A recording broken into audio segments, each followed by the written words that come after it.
Good morning. Welcome to the JP8 report. This is James Pierce with the JP8 report, episode 300.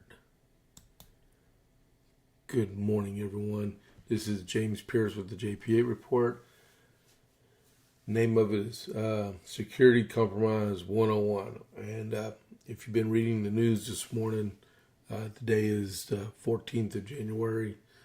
You'll know what I mean, but I will get to that in a few minutes. You're probably also wondering, why in the world is James doing a 6 o'clock podcast again? I thought he was away from that. Well, not always, but I have a 11 o'clock VA appointment in Temple, and that's like a 40-minute drive. I don't think I'll be back in time by noon to do the podcast. And every time I try to do it on my mobile device, I run into issues. So I'm here doing it this morning.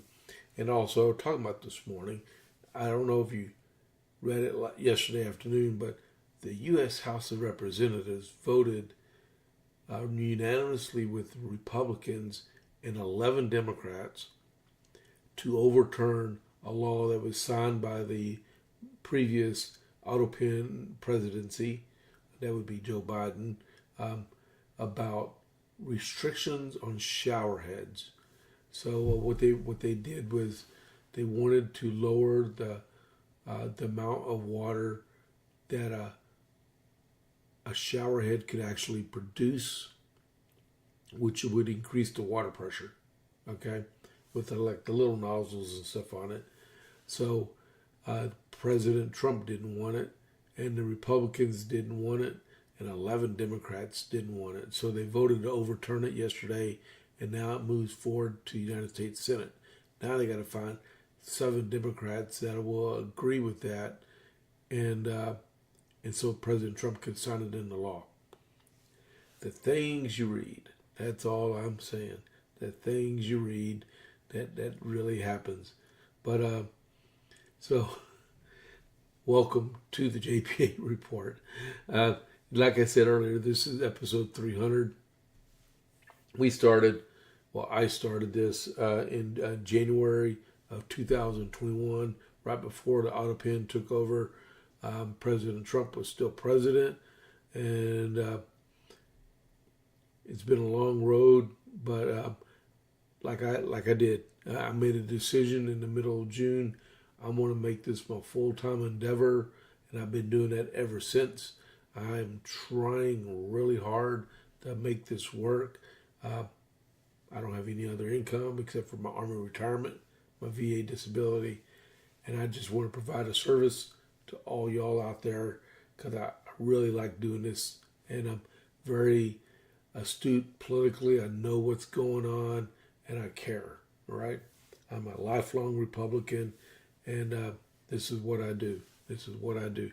If you noticed, lately, on my, if you look at the past episodes of the podcast over the last several days, I've been interviewing candidates that have been running for local office. I recorded 2 congressional candidates, and then for CD 31, and then I've recorded 4 candidates for county commissioners right here in Coryell County. That was a privilege to do all 6 of those guys. And I have another congressional candidate coming up on Friday and another county commissioner on Saturday. And I have a guy that's running for Justice of the Peace that wants me to get a hold of him today and make arrangements for me to do that. And then my county chair gave me the phone number of another individual I got to make contact with because he said he was interested also. So I got my work cut out for me. And go back and read those, watch them. All of them are about 30 minutes long, and they're really good. Some of these guys really know what they're doing, and they're passionate. All right, especially the ones that are running for Congress too.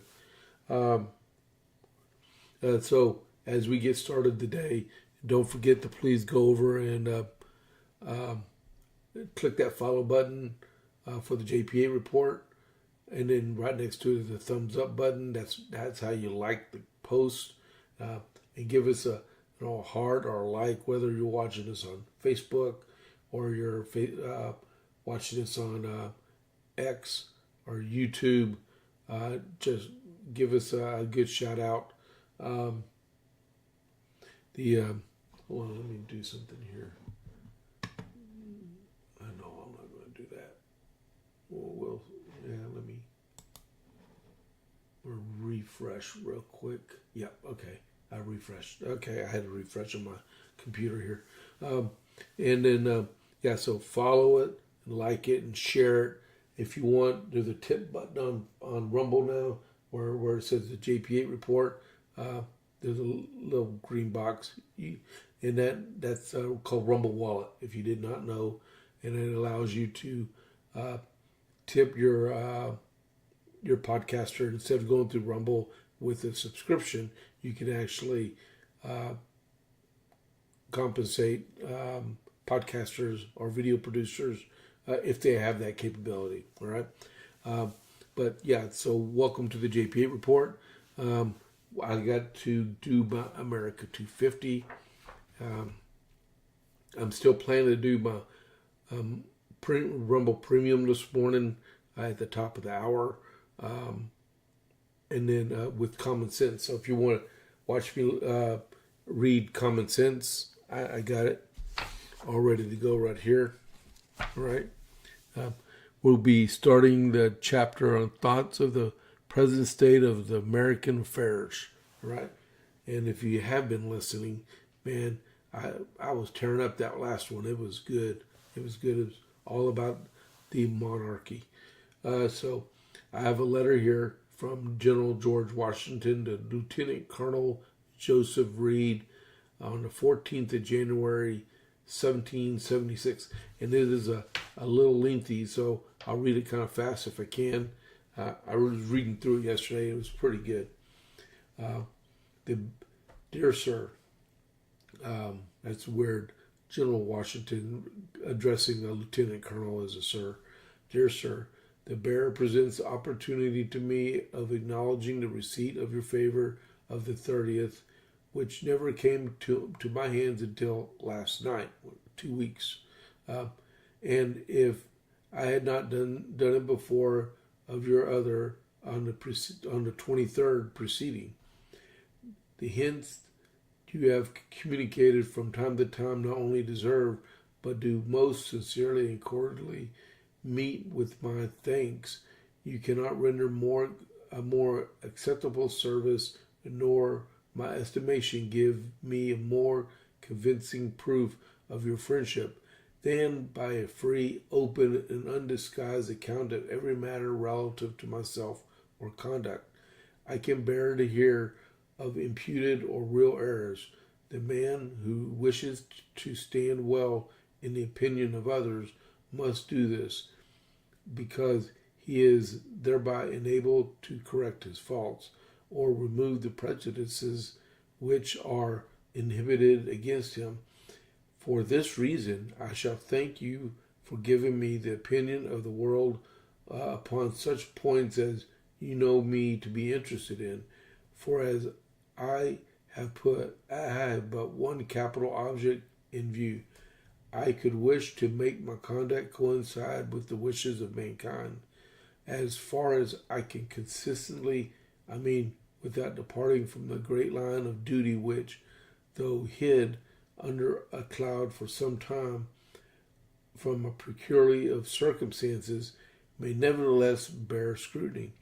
My constant attention to be great perplexing objects which continually rise to my view absorbs all lesser considerations, and indeed scarcely allows me time to reflect that there is such a body of existence as the general court of this colony. But when I am reminded of it by committee, nor can I, upon recollection, discover in what instances I wish they could be more explicit. have been inattentive to or slighted them, they could not surely conceive that there was a propriety in unbosoming the secrets of an army to them, that it is necessary to ask their opinion, to throwing up an entrenchment, forming a battalion. It must therefore be that I am before hinted to you, and know to remedy it. I hardly know that I am acquainted with a few of the members, never go out of my own lines or see any of them. That's the hazards of being a commander sometimes. I am exceedingly sorry to hear your little fleet has been shut in by the frost. I hope it has sailed this and give you some proof of the utility of it, and enabled the Congress to bestow a little more attention to the affairs of this army, which suffers exceedingly by their overmuch business, or to the little attention to it. We are now without any money in our treasury, powder in our magazines, arms in our stores. We are without a brigadier, the want of which has been 20 times urged. Engineers, expresses through a committee has been appointed these 2 months to establish him, and by, when we shall be called upon to take the field, shall not have a tent to lay in, or propose, or what is doing with mine. These are evils, but small in comparison of those which disturb my present repose. Of our enlistments are at a stand, and fears I have not entertained or realized that the discontented officers, for I do not know how else to account for it, have thrown such difficulties or stumbling blocks in the way of recruiting that I no longer entertain a hope of completing the army by voluntary enlistments, and I see no more or likelihood of one to do it by other means. It is in the last 2 weeks we have enlisted about 1,000 men, whereas I confidentially bid to believe by all the officers I continued with that we should by this time have had the regiments nearly completed. Our total number on paper amount to be about 10,500, but as a large portion of these are returned, not joined. Hold on. I never expected to receive them, as an effectual order has once issued a call them in. Another is now gone forth, prematurely requiring all officers under pain of being cashiered, and recruits as been treated as deserters to join their respective regiments by the first day of the month, that I may know my real strength. But if my fears are not imaginary, I shall have a dreadful act on the advanced month's pay, in consequence of the assurances given and my expectation of having at least men enough enlisted to defend our lines, to which may be added my unwillingness or burdening the cause with unnecessary expense. No relief of militia has been ordered in to supply the places of those who are released from their engagement tomorrow, and on whom, though many have promised to continue without the month, there is no security of their stay. Hold on just a second.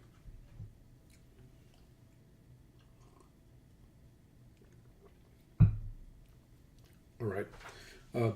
Thus, I am situated with respect to men, with regards to arms. I am yet yet worse, before the dissolution of the old army, I issued an order directing 3 judicious men of each brigade to attend, review, and appraise the good arms of every regiment, and finding a very great unwillingness in the men to part with their arms, at the same time not having in my power to pay them for the months of November and December, I threatened severely every soldier who carried away a firelock without leave should never receive pay for those months.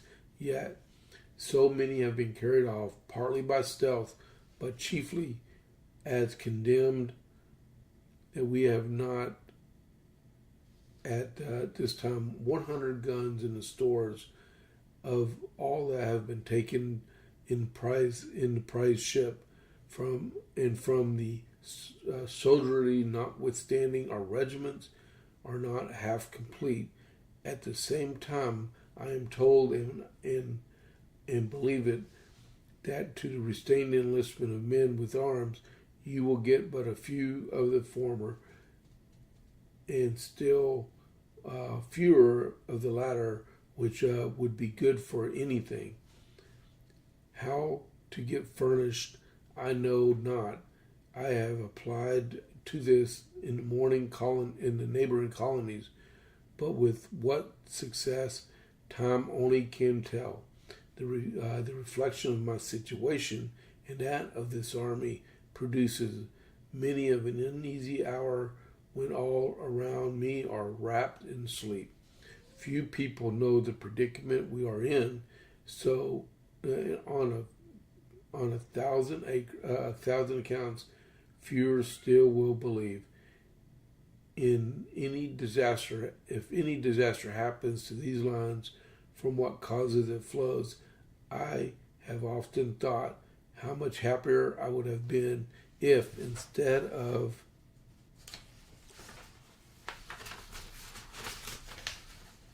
accepting the command under such circumstances, I had taken my musket upon my shoulder and entered the ranks, or if I could have justified a measure of posterity and my own conscience, and retired to the back country and lived in a wigwam, and I shall be able to rise superior to these and many other difficulties which might be enumerated. I shall most religiously believe that the finger of providence is in it.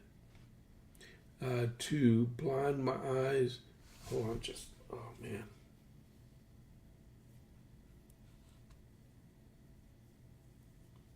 Okay. If I shall be able to rise superior to many difficulties which might be enumerated, I shall most religiously believe that the finger of providence is in it, to blind my eyes of our enemies, for surely I will get well through this. If I get well through this month, it must be for want of their knowing the disadvantages we labor under. Could I have foreseen the difficulties which have come upon us, could I have known that with such backwardness we would have been discovered in the old soldiers to the service, all the generals upon earth could not have convinced me of the propriety of delaying an attack upon Boston till this time.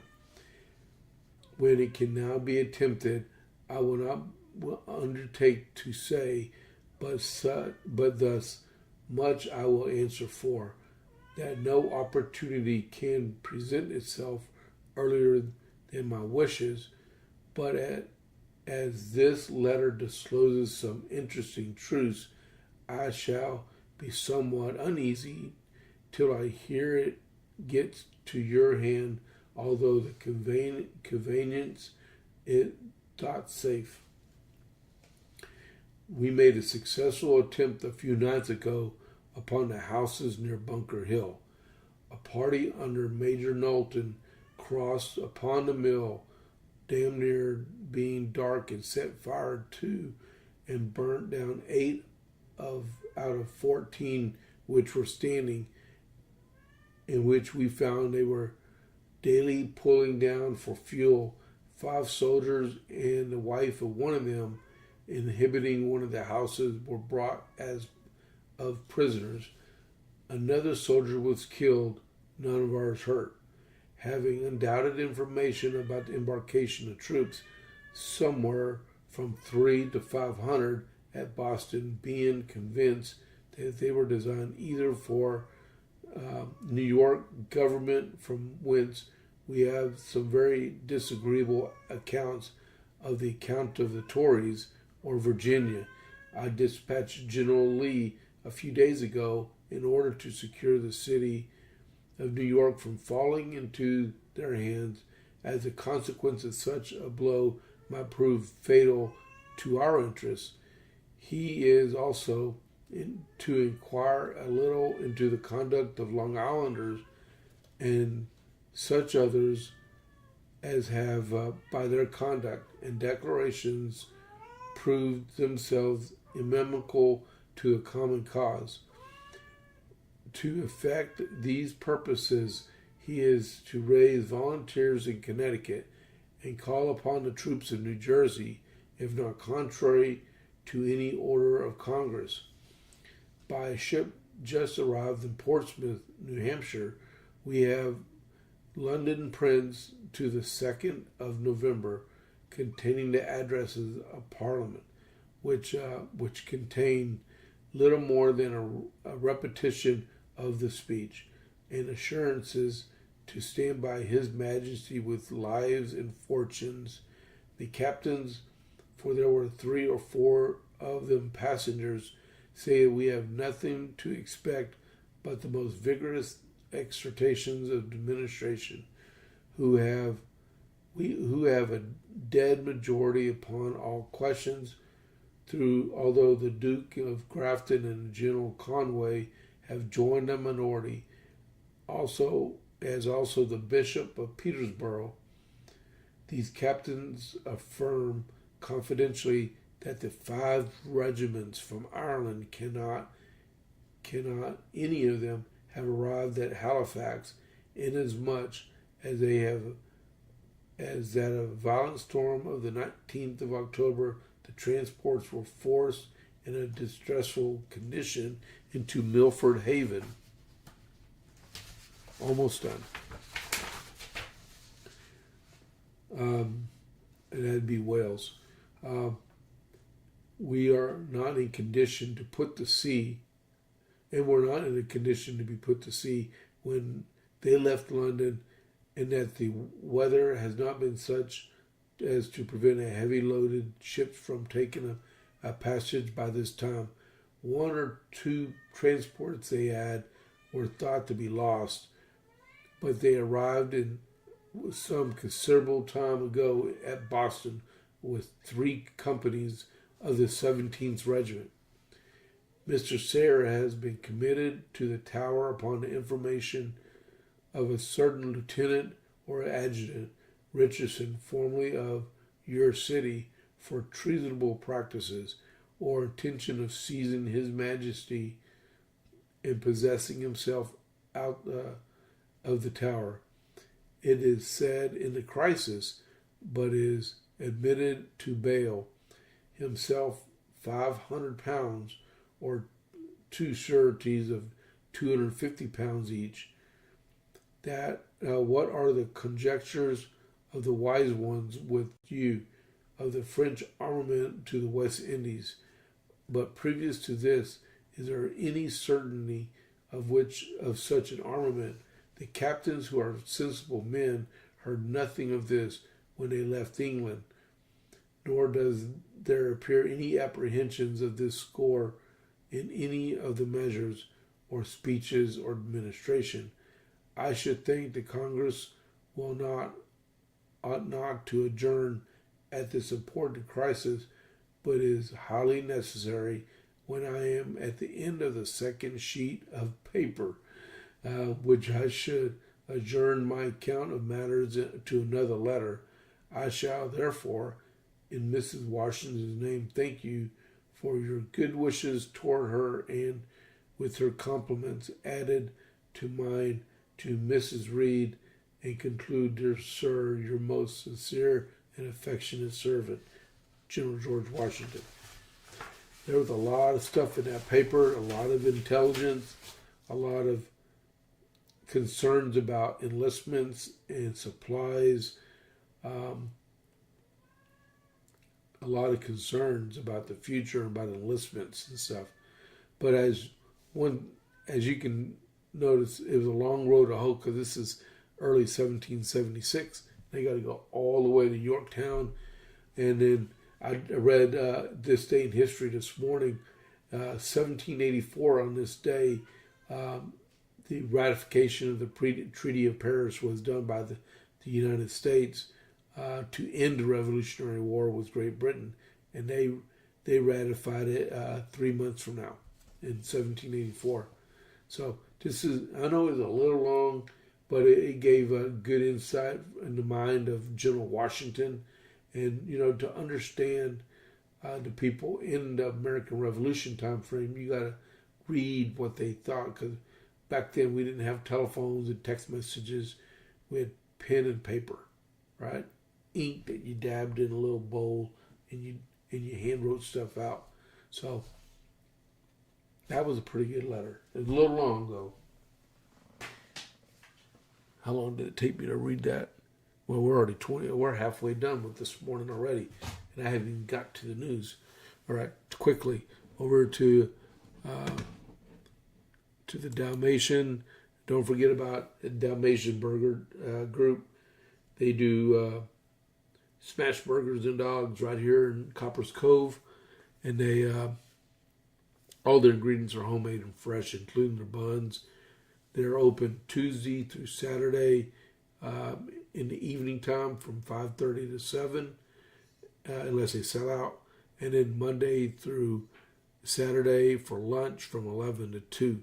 And they're located on the west side of Copper's Cove, behind bushes. Alrighty. And I almost made it to there yesterday, but I got sidetracked. So let's go on with the JP8 report. I hope everyone's still tuning in. I lost a couple of viewers, but you know what? I still got to do the America 250 because I believe in that. It's only going to happen once in our history. All right, so okay, let's read some breaking news. Secret Service. Okay, so I don't have no graphics. I got one graphic this morning, but it'll come toward the end. So the Secret Service. So Security Compromise 101.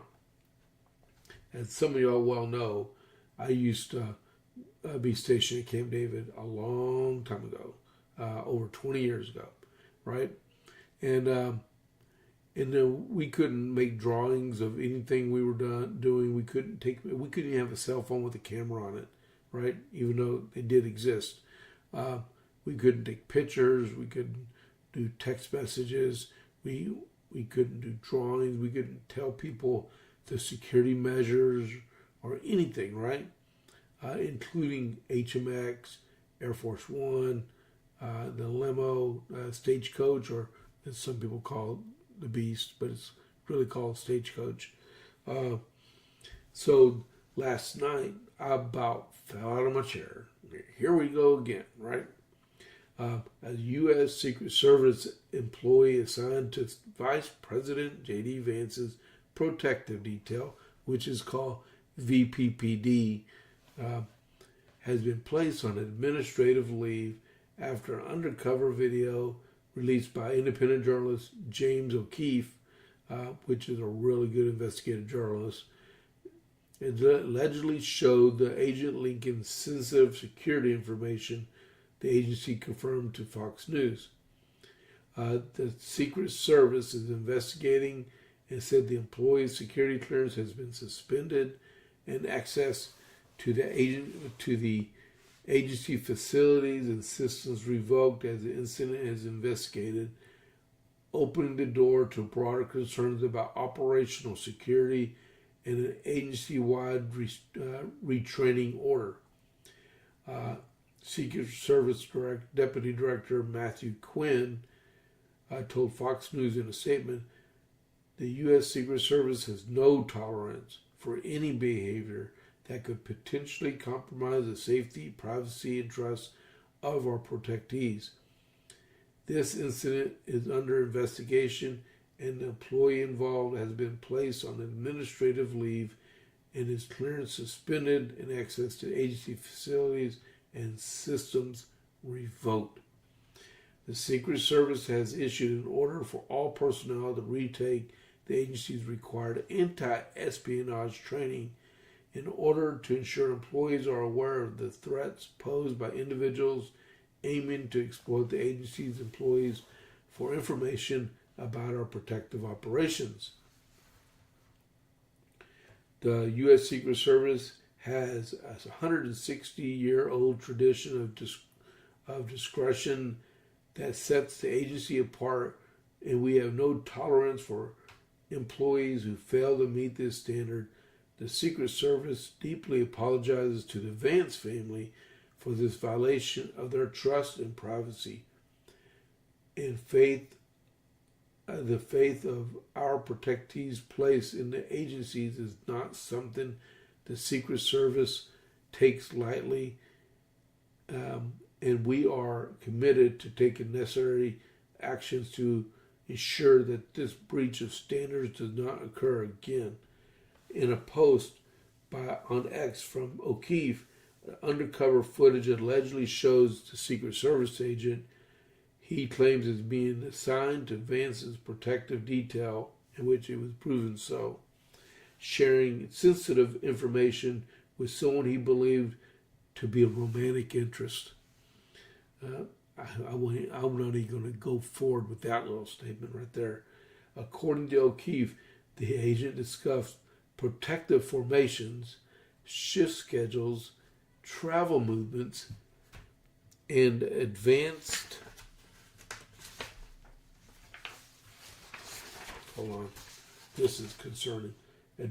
procedures, and allegedly sent images while aboard Air Force Two.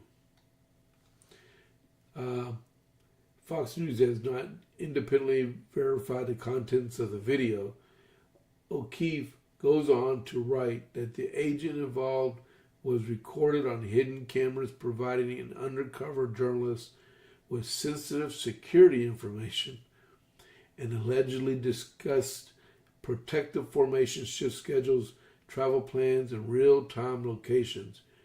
The agent also allegedly shared information sometimes days in advance and acknowledged signing paperwork prohibiting disclosure of that kind of privileged information. Wow. So he said, I can do it, but I had to sign an NDA saying I'm not supposed to do it, but I'm going to do it anyway. O'Keefe alleges the agent is a holdover from the Biden administration and that he holds anti-ICE, anti-Trump administration personal views. O'Keefe said his organization coordinated with the Secret Service prior to the publication and redacted certain operational details at the agency's request. Thank you very much. The Secret Service is tasked for protecting the President, the Vice President, and other designated officials, and operates under strict confidentiality rules concerning government operations. And then it says the Secret Service did not immediately provide a timeline for its completion on whether criminal charges could result from the incident, and the White House didn't comment. Oh my goodness.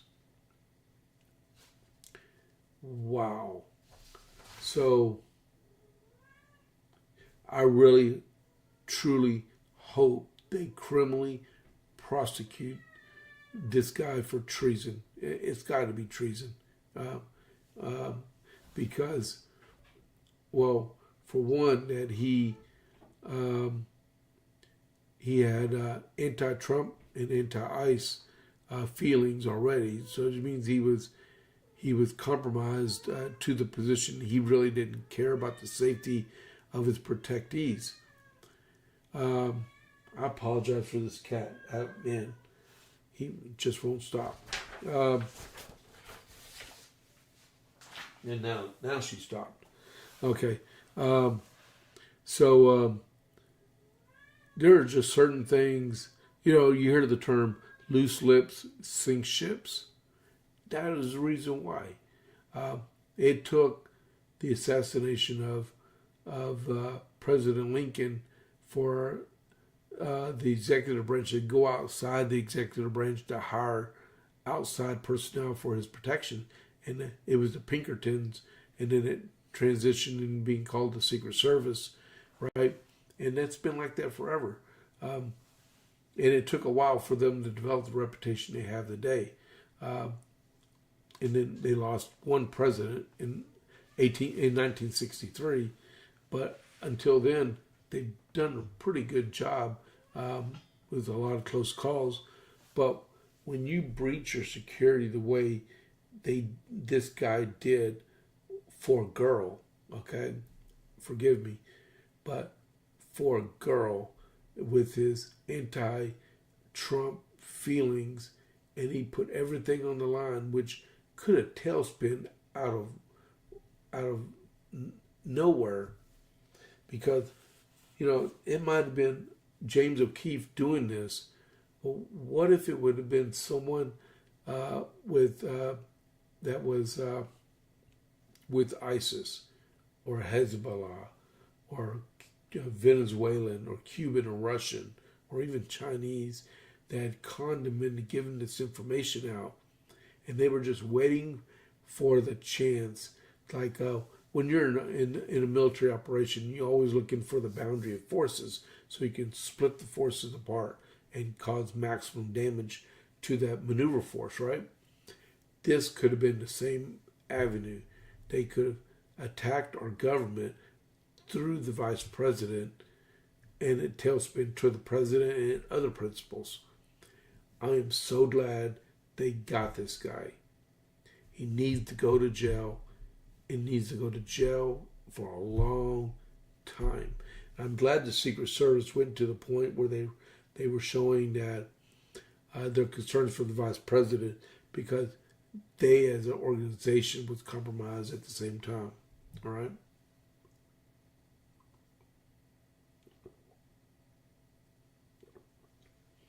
All right. So, what do we got? All righty. So, before I talk about the Supreme Court, what happened yesterday, I can truly tell you I know the difference between a boy and a girl, all right? Or a man and a woman. We'll get to that in just a minute. Before I do, don't forget to like the podcast and follow the podcast and then share the podcast. JP8 Report, it's my baby. This is the 300th episode. Do us a favor, if you're watching this video on demand, please share it out and like it, okay? If you're actually online with me now, viewing, please chat with me if you can. All right? Let me get me a cough drop. I'm starting to go a little hoarse here. Hold on. All righty. All right. So before I forget, I want to do one thing. I was talking on Monday about our police officer, our first one, and I was at an event last night, and they were saying this is the first one ever killed in the line of duty in Copper's Cove history. All right? As far back as anyone can remember, Officer Garrettson was the first one that's ever been lost in the line of duty. His memorial service, if you're watching, you're from the immediate area around here, or if you want to fly in or whatever and pay your respect, his memorial service is this coming Saturday at 10 a.m. at the Cadence Bank Center in Belton, or what we used to call the Bell County Expo. All right? So, Saturday at 10 a.m., they're expecting upwards to about 3,000 people at his funeral at the Cadence Bank Center. And then later on that evening at 6 p.m., they're having a candlelight vigil in Copper's Cove on the west side at Ogletree Gap Park also. So if you want to pay your respects to Officer Garrettson and his family, because, he was married and he has a 5-year-old daughter. I don't know if anyone set up a GoFundMe for his family. I have no clue.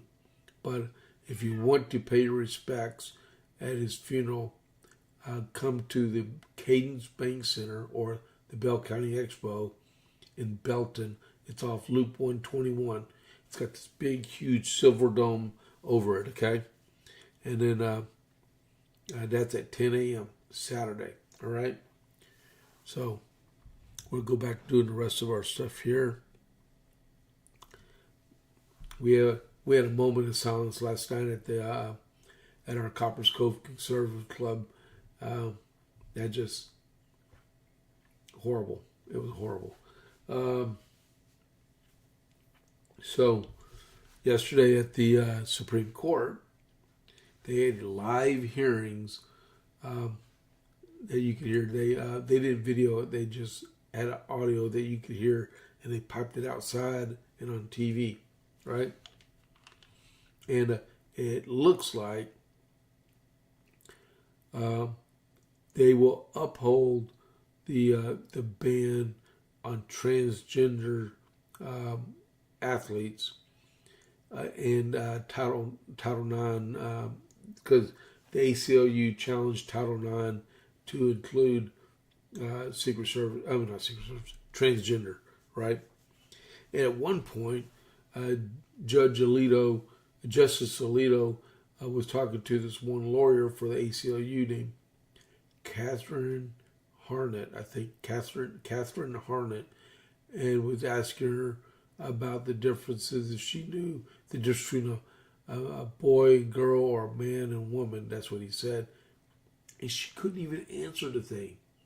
I don't know what gets in the minds of people that there's only one male and one female. There's no other at all. And they couldn't even answer that. And like I was saying yesterday, the physiological differences between a male and female is tremendous. And all you need is a heartbroken boy and say, well, I didn't get the trophy. I tried so hard. I finished 25th place. You know what? I can compete with the girls and get first place. And that's what a lot of them are doing. All right? So, if you do not know, right? If you do not know, I got to take my glasses off. Hold on. Hopefully that works. If you do not know, there's a website out there for the Supreme Court. It's called SCOTUS blog. It's at www.scotusblog.com. Matter of fact, I'm gonna put it in the comment section. Give me a second here. Comments. Add a comment. www.scotusblog.com.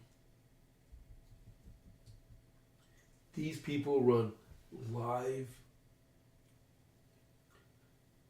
They do live. Blogging when the Supreme Court is in session. So as they're doing arguments and stuff, they run a live blog, and it's really cool. I mean, you got to look at that thing. But they also do a regular website, and they did an analysis on the arguments yesterday. And this update came back out at 7:45 last night, right? But if you get a chance, go check them out, because it's really, really good. Let me go back to the live chat. All right. So the Supreme Court on Tuesday seemed likely to uphold laws that prohibit transgender women and girls from competing on women and girls school sports teams in nearly 3.5 hours They normally only give you like 60 minutes to do your arguments. After nearly 3.5 hours of arguments, and in a pair of cases from Idaho and West Virginia, a majority of the justices appear to agree the states that... Okay, let me read that again. A majority of justices appeared to agree with the states that the laws can remain in place even if it is not clear how broadly their ruling might sweep.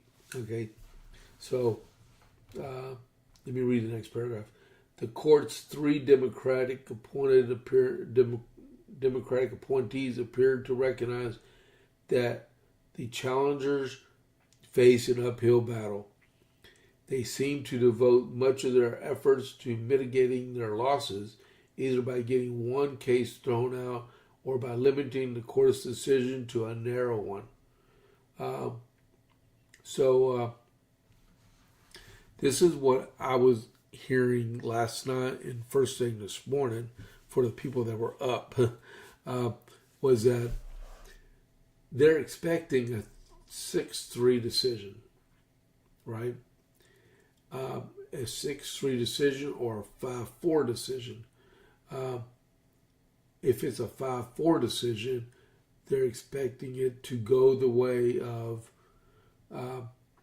only in the 27 states that are participant in the lawsuit with Idaho and West Virginia, that it'll apply there and not apply to the other states, which, if you look at the map, almost all the states, those other states, those 23 states, I think it is, or 17, well, the states that aren't part of this challenge, it don't apply in their states. So they're looking at a 6-3.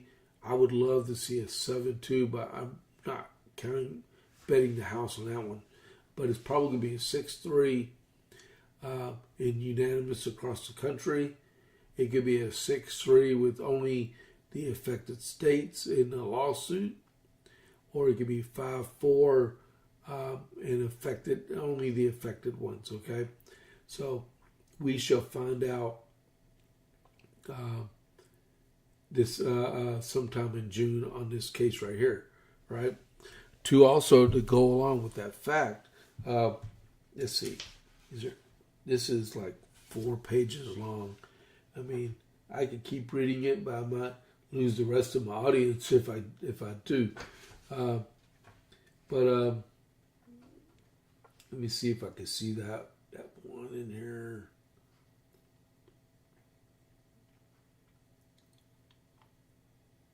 Nope. This is really good. Y'all need to, if y'all have not ever been to that website, you need to go to it because it's really good. I'm looking for that one with Justice Alito. I don't see that in there, or I could have missed it because it's like 6:49 in the morning. Okay, I'm going to read more of this later on. I read some of it, but that is good. So they are going to be at 9:30 this morning. SCOTUS blog is going to go back up on their live version. So, and what's going to happen is there is expectation this morning that the tariffs ruling is going to come out. So that's the one that I think some states or companies sued the federal government over the use of tariffs. So the president will find out today if all of his tariff agreements stand or they fall apart, right? And the SCOTUS blog said that they will be open live at 8:30 Central, 9:30 Eastern for that, all right? What have we got here? 6:50. Anyone have any questions on that? I mean, I fully expect the Supreme Court to uphold the president's ability to use national security to implement a tariff strategy to assist the United States on funding the government and stuff. It's only fair across the board that if we're going to trade with the country and they're going to withhold actual products from our country unless that we should be able to tax other aspects of their economy, right? It's fair on both sides, but we've been, like the president said, we've been screwed for so long, people just don't understand what right looks like. And we're trying to get to that point, right? Also, inflation report was released yesterday morning at 7:30 Central, 8:30 Eastern. And it says the inflation remained steady in December, coming in at 2.7%. The Federal Reserve likes it at 2%, but it remains steady at 2.7%. Is it, however, the month's inflation rate still remain. However, the month's inflation numbers still managed to beat expectations, remaining unchanged from the month of November and holding steady from inflation rates a year earlier. All right, so we're not getting worse; we're maintaining or getting better. According to BLS, the Consumer Price Index, which broadly measures everyday goods, rose 0.3% in November and 2.7% on a year-over-year basis. Core prices to exclude volatile items rose 0.2% from the prior month and 2.6% from a year earlier, both slightly below economic expectations of 0.3 and 2.7 respectively. So we performed better than these so-called economists thought we were going to actually perform at. So it's getting better, a little slow, but we're getting better. What would help is if the Federal Reserve Chair, the one that's under investigation right now, would actually meaningfully lower interest rates to spur the economy further into action. Not to overheat it, but give it the potential it deserves so we can make a difference in the lives of Americans. All right. I don't know if that makes sense or not. Where we stand? Okay, we still got time. All right. So, and then this came out last night. Wow, I was at my 4 C's. President Trump said his administration will cease federal payments to sanctuary cities and states with sanctuary policies starting February 1st, while citing jurisdictions that protect criminals and fuel fraud and crime. Speaking from the Detroit Economic Club, Trump said the move was aimed at cities and states that refuse to cooperate with federal immigration enforcement and the administration bid to stamp out fraud. Starting February 1st, we're not making any payments to sanctuary cities or states that provide that or states having sanctuary cities, because they do everything possible to protect criminals at the expense of American citizens, and it breeds fraud and crime and all the other problems that come with it. So we're not making any payments to anybody that supports sanctuary, he added. And Trump also criticized Minnesota officials for discussing what he described as widespread fraud in their state. And we have also suspended payments tied to suspected scammers in Minnesota, all of which there are many. Trump said it's a great state. It was a great state. Now it's getting destroyed by a stupid governor. And Trump went on to accuse Governor Tim Walz of corruption and said the level of fraud could not have gone unnoticed by state leadership. All right. And then talking about him speaking about Tim Walz, Senator Kevin Cramer from South Dakota or North Dakota, one of the two Dakotas, actually urged, oh, no, that's the wrong one. I think Tom Emmer is asking him to resign. Ken Cramer was asking Jerome Powell to resign from the Fed because of his actions with the Fed. I meant to say that earlier when I was talking about the Federal Reserve, with the interest, with the CPI and stuff. I apologize for making that mistake. But there are increasing calls for Governor Walz to actually resign from office for everything that's happening in that state with all the Medicare and the EBT fraud that's going on, right? Hold on, let's see. We got that one.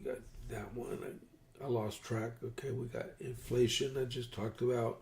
We talked about federal payments, and we talked about Walz. We talked about Senator Ken Cramer is urging Jerome Powell to resign from the Fed, which would be a great thing. Republican Representative Neil Dunn from Florida announced yesterday that he's actually going to not resign, but he's going to retire from Congress next January when his term is complete.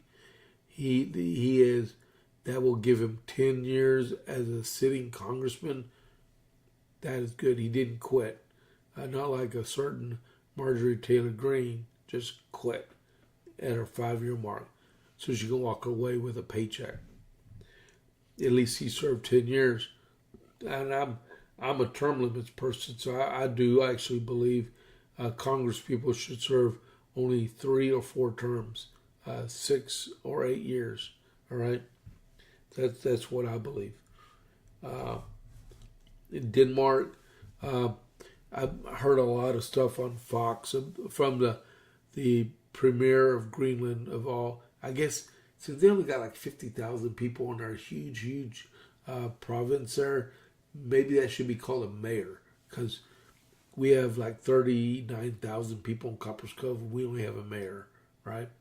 But they got this huge island and they got that many people and they got a premier. Well, their premier or prime minister, or whatever you want to call them, actually said that they're not interested in becoming part of America, and they were petitioning to NATO for NATO to come to their defense against the American aggressors. From my recollection is that, what time we got here? All right. I'll make it quick. Greenland belongs to Denmark, and today Denmark and the Secretary of State are going to be talking about Greenland. So, well, enough said about that. We'll let the diplomats discuss this one. All right. Let's see here. So I got to do a raid here real quick. Let me get this program. R-A-D spot. Control V. All right. So if you're watching, I'm going to. Oh my goodness, where did that come from? Next one. Okay. These are my socials. And then I'm going to go back over here. Well, I'm going to stop recording after I do my raid. So this is James Pierce. If you're not a premium subscriber, I'm going to raid y'all over to Chad Prather Before the Noise. And I will see y'all tomorrow. And I'll tell you about how my VA appointment went. And this is James Pierce at JP8 Report. I'll catch you on the flip side. I'm out for the non-premium members. And here goes the raid. Confirm. We're going to raid in 8 seconds. And I'm going to go ahead and Stop, record. I'm going to transition over. I'll see y'all tomorrow. All right. So, before the noise is on, for the guys that are watching and stuff, and then we're back over here. I will finish up my stuff here real quick.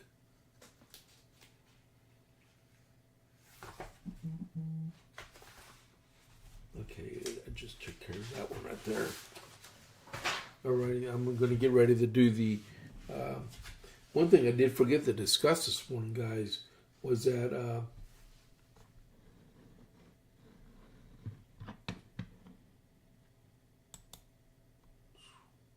I'm back. All right. One thing I forgot to discuss this morning was that we're about to launch a rocket. It's going to orbit the moon with astronauts in it too.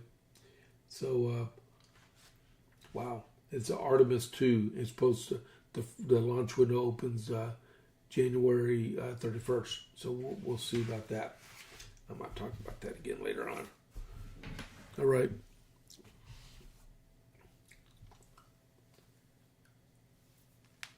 So we still got 5 people on here.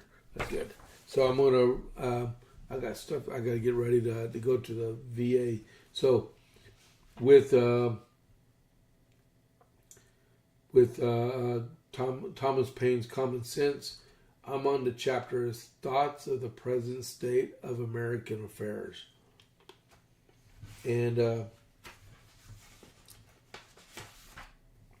I'm going to read just one page today, and I'm going to cover it more in depth tomorrow because I'll have a lot more time tomorrow, okay? So, thoughts on the present state of American affairs. In the following pages, I offer nothing more than a simple fact, plain arguments, and common sense, and have no other preliminaries to settle with the reader than that he will divest himself of prejudice and prepossession and suffer his reason and his feelings to determine for themselves that he will put on, or rather that he will not put off, the true character of a man, and generously enlarge his views beyond the present day. Volumes have been written on the subject of struggle between England and America.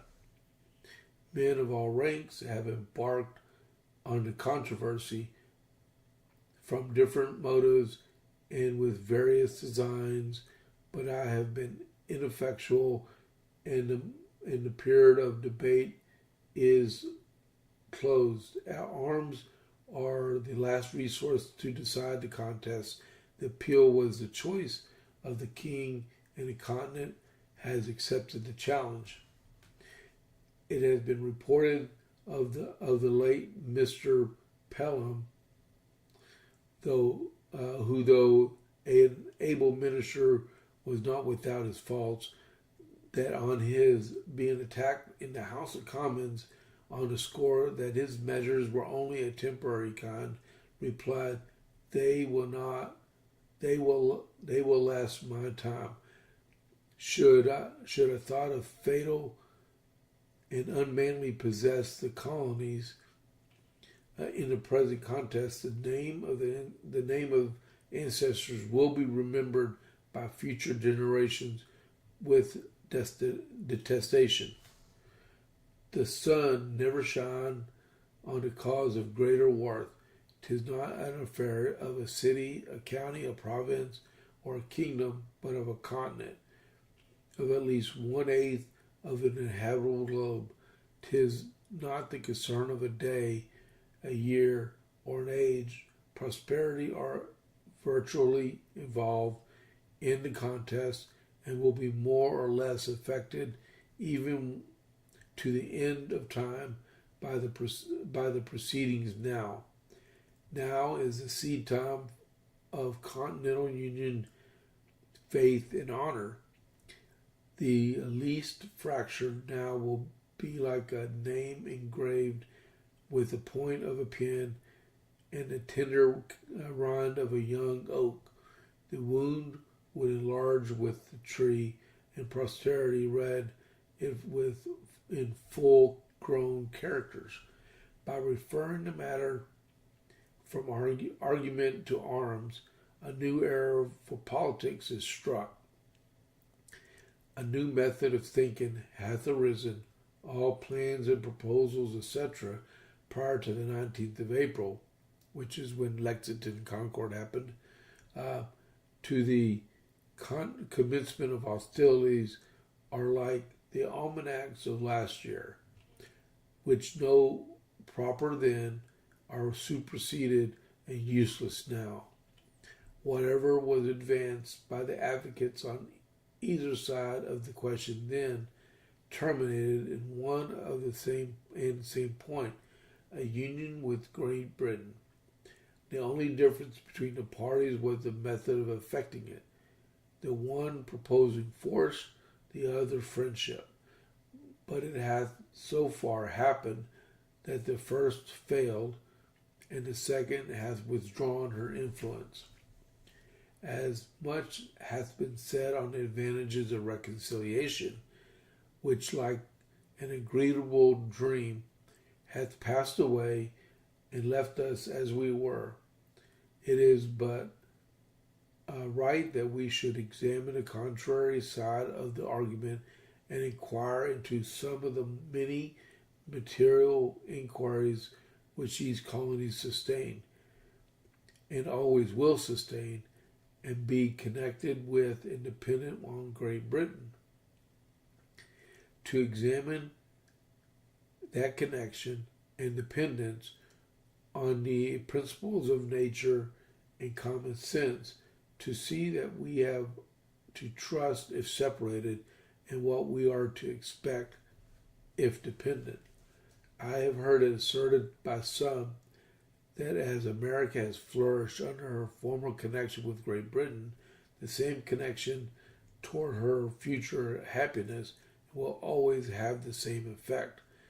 Nothing can be more fallacious than this kind of argument. We may as well assert that